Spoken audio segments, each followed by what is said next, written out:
Baik, bismillahirrahmanirrahim. Assalamualaikum warahmatullahi wabarakatuh.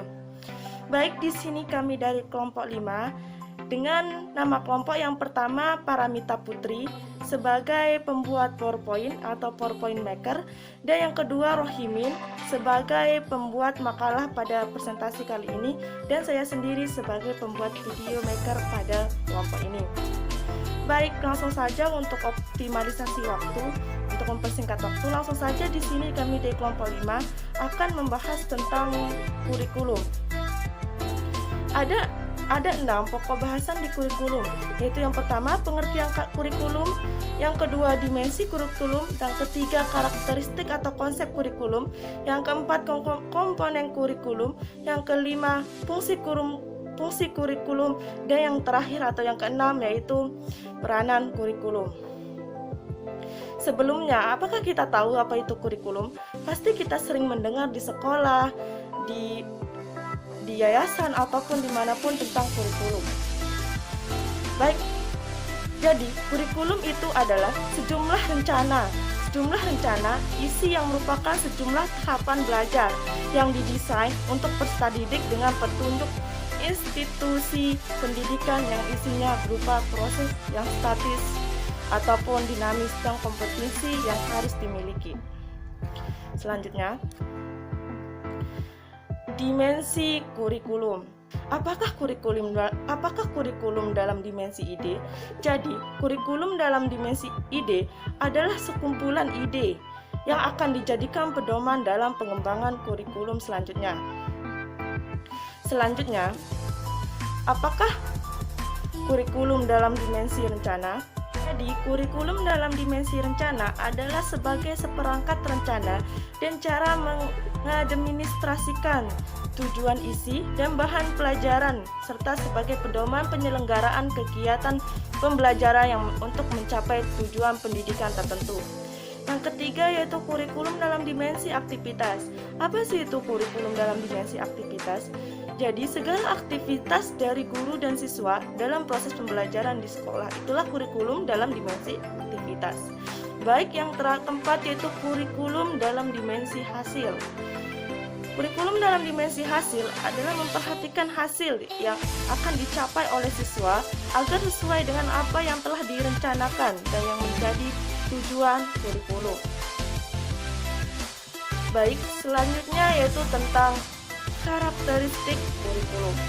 Secara umum, kurikulum adalah suatu rencana yang tertulis yang berisi tentang ide-ide dan gagasan-gagasan yang dirumuskan oleh pengembang kurikulum, termasuk di dalamnya kegiatan yang dilakukan siswa dalam proses belajar. Perkembangan dan perubahan yang terjadi dalam kehidupan bermasyarakat, berbangsa dan bernegara di Indonesia tidak terlepas dan berpengaruh terhadap perubahan global, perkembangan ilmu pengetahuan, teknologi, serta seni dan budaya. Adanya perubahan yang terjadi di masyarakat dan adanya tuntunan globalisasi tersebut telah menimbulkan beberapa implikasi dalam penyempurnaan kurikulum. Dari kurikulum tahun 1968 berkembang menjadi kurikulum PPSP, kemudian mengalami perkembangan lagi menjadi kurikulum 1975, selanjutnya berkembang lagi menjadi kurikulum tahun 1984, sampai sekarang kurikulum 2013. Selanjutnya tentang konsep kurikulum subjek akademik. Kurikulum ini menekankan pada isi atau materi pelajaran yang bersumber dari disiplin ilmu. Yang kedua yaitu konsep kurikulum akademis. Kurikulum ini berisi mata pelajaran dan bahan pekerjaan yang bersifat fundamental dan dianggap paling penting untuk dikuasai oleh setiap siswa. Selanjutnya tentang konsep kurikulum humanistik. Kurikulum ini merupakan pengembangan dan kemampuan dalam memperhatikan minat, kebutuhan peserta didik dan pelajaran berpusat pada peserta didik. Selanjutnya tentang konsep kurikulum rekonstruksi sosial. Kurikulum ini lebih memusatkan perhatiannya pada problema-problema yang dihadapi dalam masyarakat. Kurikulum ini bersumber pada aliran pendidikan interaksional.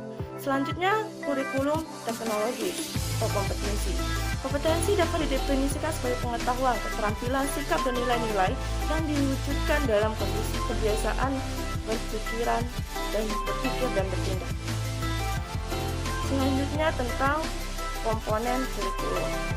Ada 5 komponen dari kurikulum. Yang pertama tujuan, yang kedua materi, yang ketiga strategi pembelajaran, keempat organisasi kurikulum, dan terakhir adalah evaluasi atau penilaian.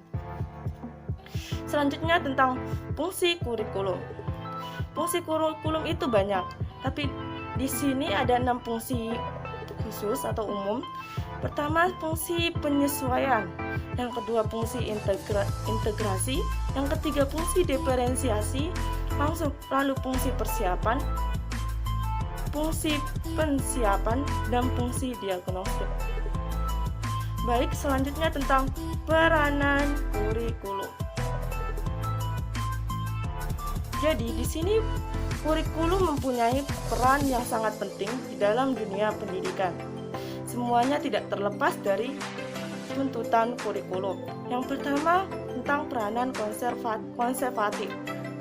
Kurikulum ini dapat dijadikan sebagai sarana untuk mentransmisikan nilai-nilai warisan budaya masa lalu yang dianggap masih relevan dengan masa kini kepada para siswa. Yang kedua, fungsi kreatif. Kurikulum harus mampu mengembangkan sesuatu yang baru sesuai dengan perkembangan pada masa sekarang dan pada masa mendatang. Yang ketiga, fungsi kritis atau evaluatif. Kurikulum harus turut aktif berpartisipasi dan dalam kontrol atau filter sosial. Baik, hanya itu yang dapat kami sampaikan dalam kelompok ini. Terima kasih atas perhatiannya. Sekian dari kami. Wassalamualaikum warahmatullahi wabarakatuh.